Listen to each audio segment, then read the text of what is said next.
नमस्कार, आप देखना शुरू कर दिए हैं बिग भारत मीडिया और मैं हूं रवि। इस वक्त हाजिर हूं देश की राजधानी दिल्ली में और हमारे साथ बातचीत करने के लिए हमारे स्टूडियो रूम में एक बार फिर बीजेपी के कद्दावर नेता, बिहार के बक्सर जिला के रहने वाले अखिलेश कुमार दुबे, जो भी हाल में दिल्ली विश्वविद्यालय में प्रोफेसर के पद पर भी कार्यरत हैं और साथ ही एक बड़े समाजसेवी के रूप में इनको बिहार और देश जानता है। इस वक्त हमारे साथ बातचीत करने के लिए हैं। सर, बहुत स्वागत है आपका बिग भारत मीडिया में। धन्यवाद, बहुत बहुत धन्यवाद। अखिलेश जी, लगातार हम लोग देख रहे हैं कि बिहार में आप बहुत सक्रिय हैं, क्या कुछ कहेंगे, क्या महत्वाकांक्षा है आपका? महत्वाकांक्षा देखिए, भगवान ने जो हमको बुद्धि शुद्धि दिया, दिल्ली विश्वविद्यालय में हम लोग प्रोफेसर बन गए। अब प्रमोशन होना नहीं है, जितना लास्ट प्रमोशन होना था वो हो चुका। अब मेरा जो जीवन बचा हुआ है, अभी नौकरी मेरी है 13 साल, लेकिन मैंने जो हमको एक विचार आया, विचार मैंने अपने संगठन में रखा, जिस संगठन में हम उपाध्यक्ष हैं दिल्ली प्रांत के। किस संगठन में आप उपाध्यक्ष? इतिहास संकलन योजना के। ये किसका विंग है? भारतीय इतिहास संकलन योजना, जो आरएसएस का एक प्रकल्प है, उसमें मैं दिल्ली प्रांत का उपाध्यक्ष हूँ। और वहीं बातचीत हुई कि भाई आप जा कर के थोड़ा अपने बिहार की शिक्षा व्यवस्था, वहाँ के लोगों की सेवा को कीजिए, थोड़ा आगे बढ़ाइए, समाज सेवा कीजिए। तो हम गए पिछले चुनाव में और उसी भाव से इत्तेफाक है, पार्टी का जो डिसीजन होता है, पार्टी बहुत बड़ी हो गई है, विश्व की सबसे बड़ी पार्टी है भाजपा। हमने देखा था पूर्व में कि आपको लोकसभा चुनाव में भी यहाँ से दिल्ली से भेजा गया था, बक्सर लोकसभा क्षेत्र में, संसदीय क्षेत्र में। किस लिए भेजा गया था, क्या कुछ करने के लिए भेजा गया था, दर्शकों को बताइए। मुझे तो यही बोल के भेजा गया था कि यदि कोई परिवर्तन होता है, चूँकि अपना स्थानीय जो वहाँ के सांसद थे, माननीय, मैं नाम नहीं लेना चाहता हूँ, सब लोग जानते हैं, बहुत वरिष्ठ हैं, तो हुआ था कि भाई यदि उनका परिवर्तन होगा तो आपको ही वहाँ से स्थापित किया जाएगा। हाँ, मतलब, और यही मान करके हम गए थे, क्योंकि साफ तौर पे आप ये कहना चाहते हैं कि यदि मिथिलेश तिवारी जी बक्सर लोकसभा चुनाव नहीं लड़ते तो शायद आपको टिकट दिया जाता। मुझे टिकट दिया नहीं जाता, ये दावे के साथ और बड़े विश्वास के साथ मुझे बताया गया था। हम लोग प्रोफेसर हैं, बड़े कैलकुलेटिव होते हैं, सोच के काम करते हैं, प्लान करके काम करते हैं। हम लोग कोई हवाई वाले बात नहीं करते हैं, जो बात करेंगे वो करेंगे, नहीं तो बात ही नहीं करेंगे। तो हमको यहाँ से भेजा ही गया इसी शर्त पर कि वहाँ यदि परिवर्तन होगा, यदि सीट का परिवर्तन की बात होगी तो आपको वहाँ स्थापित किया जाएगा, आपको ही वहाँ टिकट दिया जाएगा। और मैंने 36 सभाएं वहाँ की।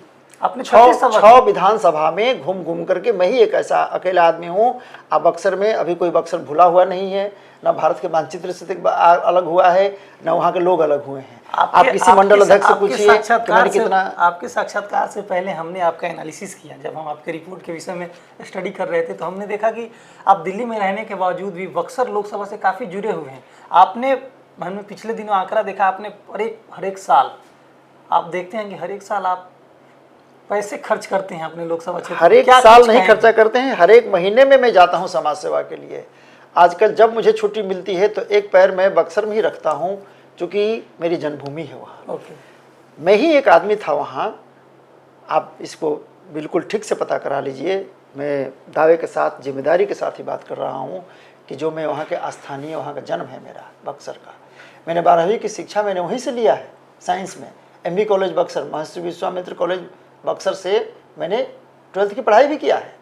उसके बाद मैं बाहर पढ़ाई के लिए निकला और यहाँ MPhil PhD दिल्ली विश्वविद्यालय से करके फिर मैं यहाँ प्रोफेसर के पद पर आज हूँ। तो ये मेरा गाँव से, हर एक गाँव में, आप किसी गाँव में आप जाएंगे बक्सर के आज के डेट में, पहले भी, अब तो खैर लोग, चूँकि जब से हम गए चुनाव के लिए तो बहुत लोग जान गए मुझे, लेकिन पहले भी लोग जानते थे मुझे, चूँकि मैं वहाँ से स्थानीय एक जो कहा जाता है कि कीचड़ में ही कमल खिलता है, वो मेरे साथ हुआ है।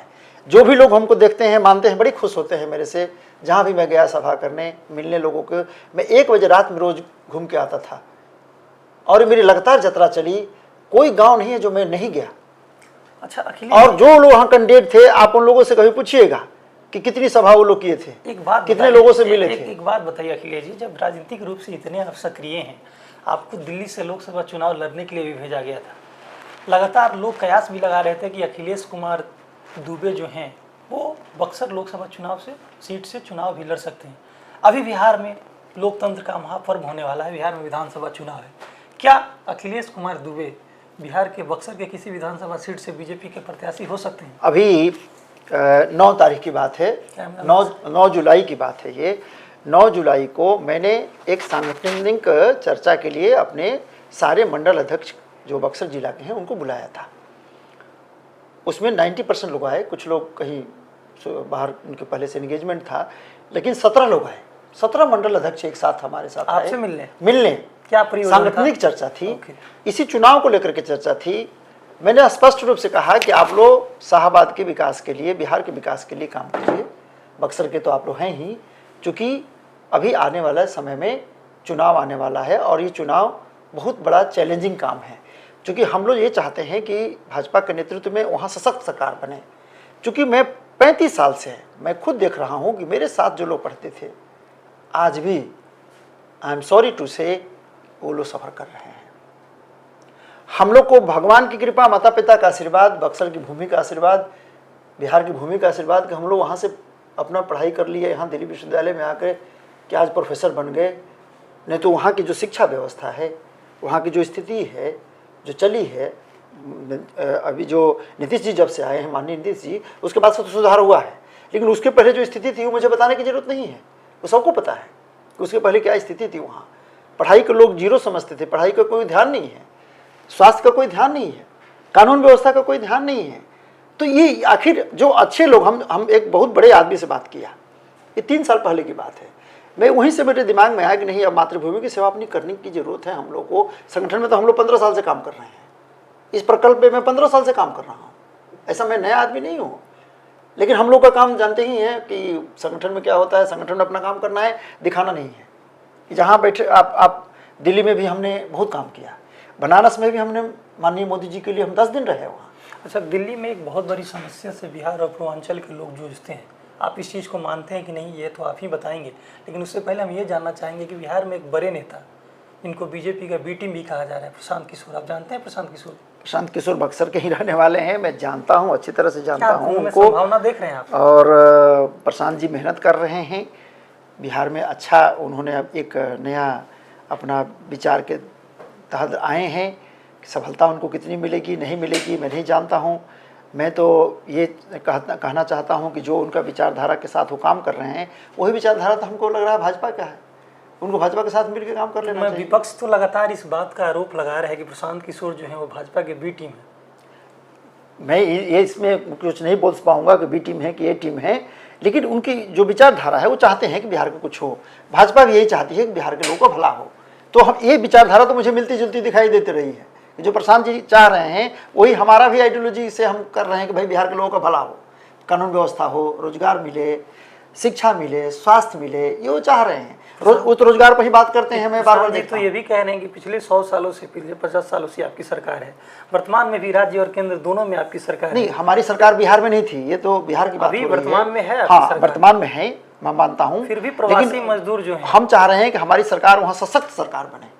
अभी आपकी सरकार सशक्त नहीं है, गठबंधन की सरकार को सशक्त नहीं मानते? नहीं, अभी हम गठबंधन की सरकार सशक्त होती है, लेकिन उसमें कुछ मजबूरियां भी होती है, कुछ समझौता भी होता है। और आज का जो भाजपा का जो नेतृत्व है वो ये समझौता में विश्वास नहीं करता है। तो क्या आप पूर्ण बहुमत की सरकार चाहते हैं? पूर्ण बहुमत की सरकार हम चाहते हैं। क्या प्राथमिकता होगी आपकी सरकार आएगी तो इस बार? पहला प्राथमिकता ये होगी कि वहाँ की कानून व्यवस्था सुदृढ़ हो, शिक्षा की व्यवस्था सुदृढ़ हो, वहाँ का जो लोग जो हैं वो बाहर पलायन कर रहे हैं, उनको स्वरोजगार वहाँ ये तो जनसुराज के भी मैनिफेस्टो में सारे तो वो तो मूलभूत बातें हैं जो यही तो मैं कह रहा हूँ कि ये मूलभूत बातें हैं बिहार के साथ, कि 3-4 बिंदुओं पर वहाँ महिलाओं का उत्थान हो।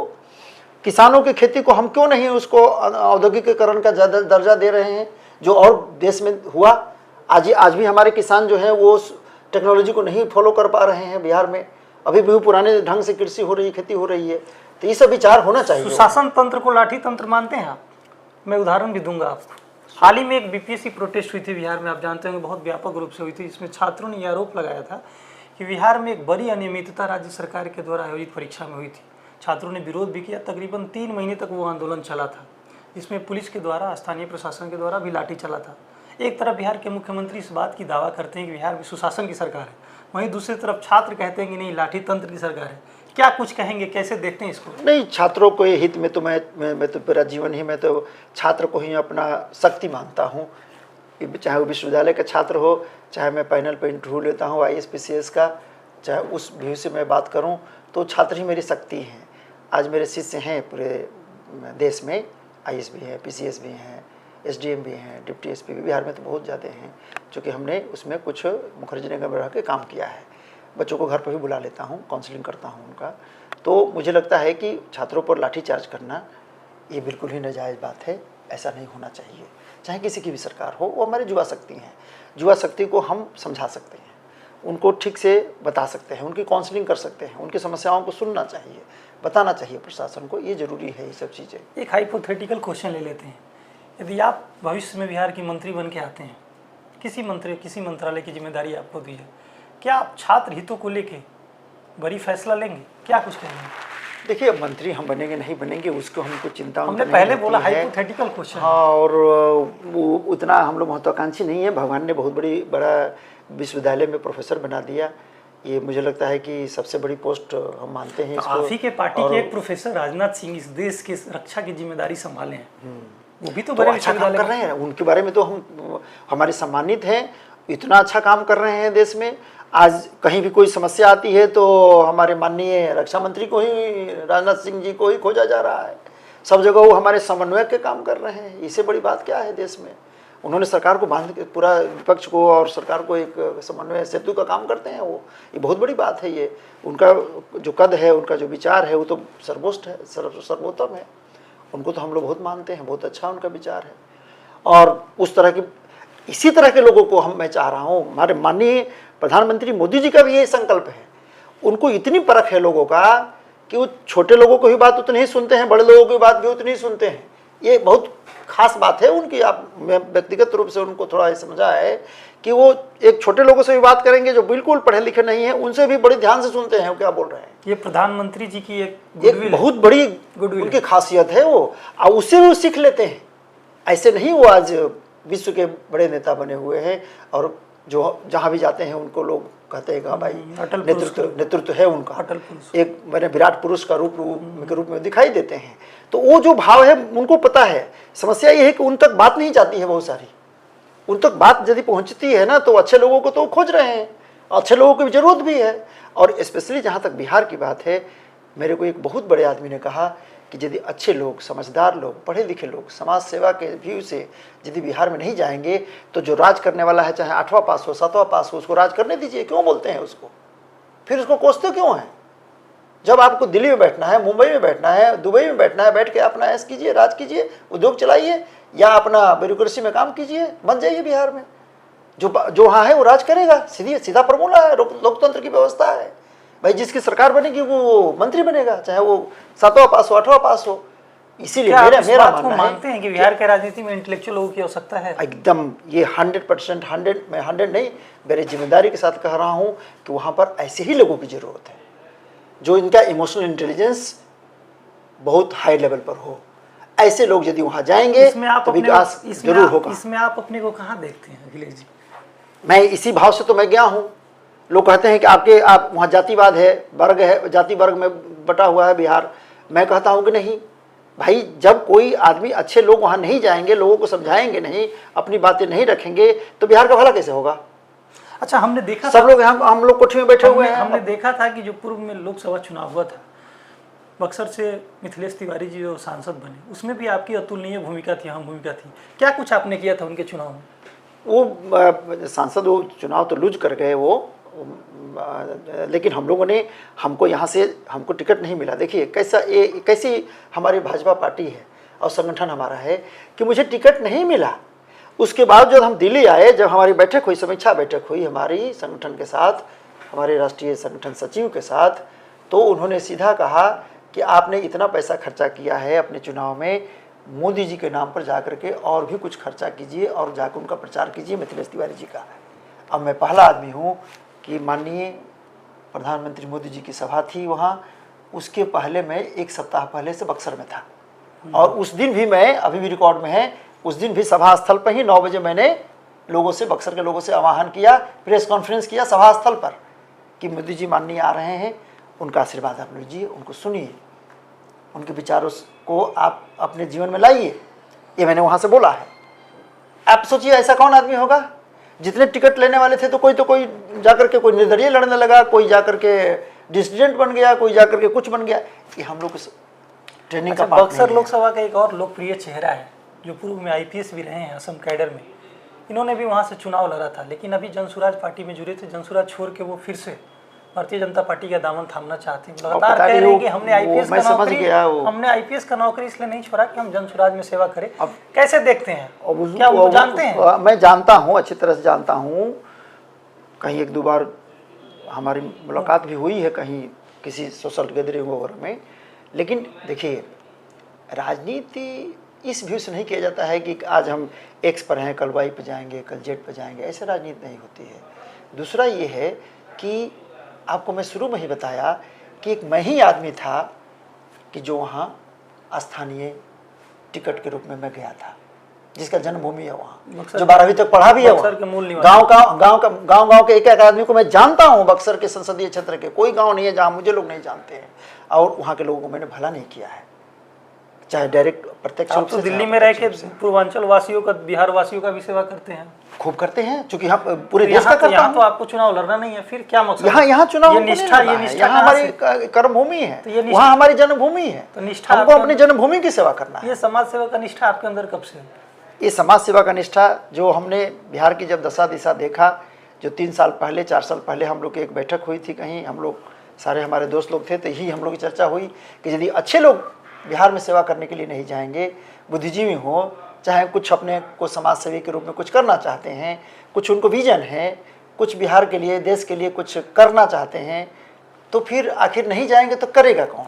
फिर हमने वही बात बोलूंगा कि फिर उसको क्यों कोसते हैं? किसी भी सरकार बिहार के प्रति आपका संकल्पना और आपका प्रेम, एक अटूट विश्वास, ये बेहद ही सबको प्रसन्नित करने वाली, प्रफुल्लित करने वाली चीज़ है। लेकिन एक विपक्ष के बड़े नेता इस चीज़ को लगातार मीडिया में कह रहे हैं कि बिहार के लोगों को जीन में मजदूरी करना होता है, इसको क्या कहेंगे, कैसे देखते हैं? नहीं, ऐसा नहीं है कि जीन में मजदूरी करना है। बिहार के लोग संघर्षशील होते हैं, बिहार के लोग अपने आप को सशक्त और मजबूत होते हैं।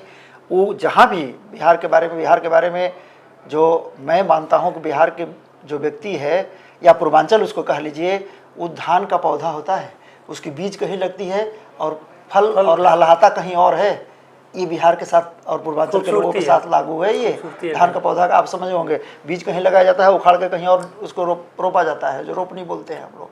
तो ये बिहार के लोगों का पहचान है। लेकिन समस्या ये है कि वहाँ के बच्चों को हम यदि आधार नहीं देंगे, बुनियादी सुविधा नहीं देंगे, उनको एक जो व्यवस्था है उससे जोड़ेंगे नहीं, तब तक बच्चे क्या करेंगे? बेरोजगार होंगे, पढ़ाई नहीं करेंगे, स्कूल ड्रॉप करेंगे, जो समस्या वहाँ हो रही है। अखिलेश जी, बिहार वासियों और बक्सर वासियों से हमारे चैनल के माध्यम से क्या कुछ अपील करना चाहेंगे? बिहार वासियों से मेरा यही कहना है कि जो भी आप अपना आगामी चुनाव है, आप वोट देना है सब लोग को। उस वोट की कीमत को समझना चाहिए अपनी। आपका मत है, मैं भी अपना, आपको पता है मैंने तो क्वेश्चन किया था कि जितने कैंडिडेट थे बक्सर में लोग, अभी भी उनका वोटर लिस्ट में नाम है, पता कीजिए। मैं अपना वोट वहीं देता हूँ जाके। मैं आज तक अपना वोट यहाँ नहीं, मैंने ये नहीं किया दिया, मैं वहीं वोट। यहाँ की मतदाता सूची में आपका नाम है? नहीं, मैंने विड्रॉल कर दिया था, बना भी दिया था किसी ने, तो हमने विड्रॉल कर दिया। हमारे पिताजी ने वहीं बनवा रखा है। हम जा करके गांव पर वोट देते हैं। इस बार भी गांव पर वोट दिए थे जाके। इस बार भी देंगे विधानसभा में? हाँ, विधानसभा में मेरे वोटर लिस्ट में नाम है वहाँ। मैं वहाँ का स्थानीय आदमी हूँ, मेरी जन्मभूमि है, मेरा गाँव है, मेरा जमीन है। यदि भारतीय जनता पार्टी इस बार बक्सर विधानसभा से आपको टिकट देती है तो चुनाव लड़ेंगे? विधानसभा के लिए मैंने अभी, देखिए, हमारा चुनाव लड़ना मेरा फैशन नहीं है। हम संगठन का आदमी है, संगठन में यदि जिम्मेदारी संगठन देती है। और विधानसभा के बारे में हमसे अभी गए थे तो लोगों को लगा कि कुछ लोगों के, मैं विधानसभा लड़ने के लिए चुनाव आया हूँ। मैंने स्पष्ट शब्दों में कहा कि ऐसा मेरे को कोई आदेश नहीं है। जब तक हमको आदेश नहीं होता है कोई चीज़ यहाँ से, वो उन लोगों से मिलने भी गए थे जब नई टीम बनी है, वहाँ बक्सर जिले के नए अध्यक्ष बने हैं माननीय भुवन सिंह जी, ओम प्रकाश भुवन जी, और मंडल अध्यक्ष सारे कुछ रिपीट हुए हैं। उन लोगों के साथ मेरी सांगठनिक चर्चा थी, इसके लिए मैं गया था। मैं छोटी छोटी बातों पर ध्यान नहीं देता हूँ। मुझे कुछ बनना, संगठन जिम्मेदारी देगा तो आप क्या करेंगे? संगठन का आदेश होगा, उसको पालन किया जाएगा। इसमें तो कोई, संगठन तो सर्वोपरि है। हम व्यक्ति थोड़ी है, व्यक्ति एक, हम मात्र प्रोफेसर अखिलेश दुबे कुछ भी नहीं है। संगठन का जो आदेश है वो तो हम उसको चंदन समझ। तो आप सुन रहे थे अखिलेश कुमार दुबे को, जो दिल्ली प्रांत के उपाध्यक्ष हैं, साथ ही देश के सबसे प्रतिष्ठित विश्वविद्यालय में प्रोफेसर की जिम्मेदारी पर हैं, प्रोफेसर के पद पर सेवा दे रहे हैं। इन तमाम शख्सियतों से मैं आपको रूबरू कराते रहूँगा। तब तक के लिए मुझे दीजिए विश्राम। कैमरा पर्सन युधिष्ठिर के साथ रवि सिंह, बिग भारत मीडिया, दिल्ली।